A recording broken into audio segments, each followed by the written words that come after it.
The Fifth Pathway three-pillar model, it really is designed to create an ecosystem of high performance. I decided to design my pillars based around the definitive actions of a high-performing person and a high-performing organisation, and the 10 individual characteristics of high performance. But essentially, the three pillars are, number one, wellness, and wellness is made up of sub-pillars of movement, fuel, and recovery. Number two is the performance mindset pillar, and that is built up of purpose, pursuit, mental toughness, and progression. And third and final pillar is vitality, which is made of absolute gratitude, intuition, awareness, and acceptance. So each pillar has a specific objective. However, it's the synergy and the fusion of the pillars which creates the whole of person, whole of organisational development. So as an example, the wellness pillar, although made up of movement, fuel, and recovery, it has its own goal set. So the mastery of the wellness pillar is to actually deliver you optimal wellness. So optimal wellness is defined as the balance of a person's physical, social, spiritual, emotional, intellectual, environmental, and occupational well-being. Wellness is a process, so it's never a static state. The attainment of optimal wellness is a process of continual improvement and evolution. So optimal wellness, though, because this is a physical and physiological piece, we need to give it a physiological definition. And it's my belief that optimal metabolism is what is a key cornerstone to optimal wellness. My performance pillar is really all about your mind, so it's the performance mindset. The goal and the mastery of the performance pillar will deliver to you optimum preparedness through ultimate empowerment.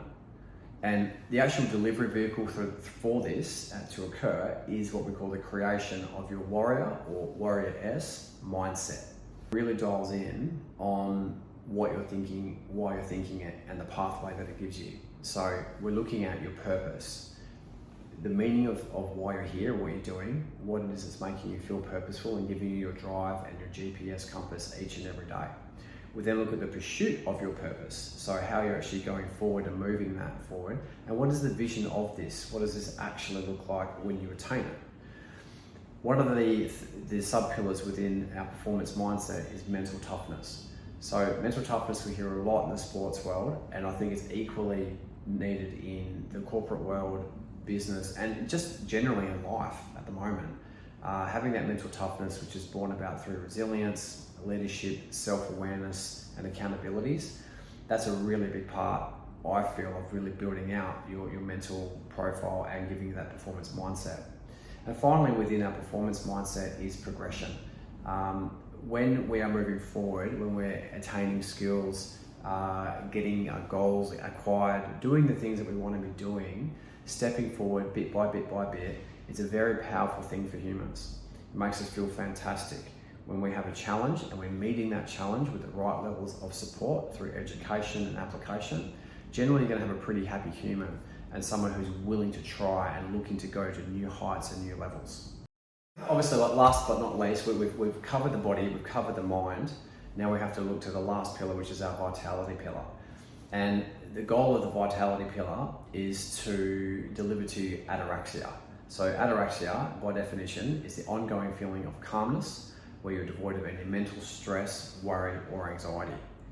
Now that is so prevalent with so many people, particularly high-performing people. We're all a little stressed, we all think a little bit too much. We tend to have a little bit of a what-if mindset, where our mind can really cascade to positive what-ifs and move forward in that direction, but equally can move across into, oh no, what about this, and can cascade into negative directions. So the idea of being able to have that ongoing feeling of calmness where those worries and anxieties don't apply, it really helps bring everything together and solidifies our first two pillars. So our vitality pillar really starts with absolute gratitude, allows you to hold your presence where you are right now, allows you to be in the moment, allows you to have very strong perspective for how good things are.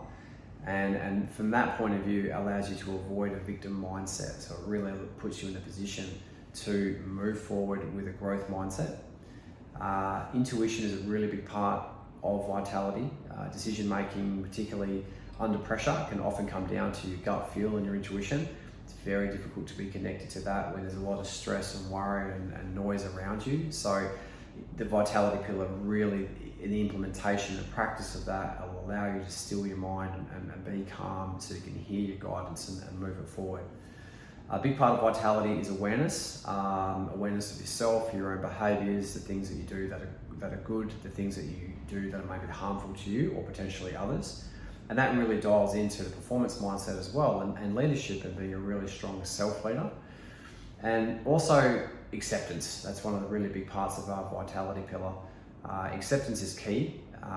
Being able to understand when there's been difficulty, was processing that and letting it go. So, and part of that allows you to not allow your past to in any way muddy your future. And that's what Vitality Pillar brings to the 3-pillar high performance method.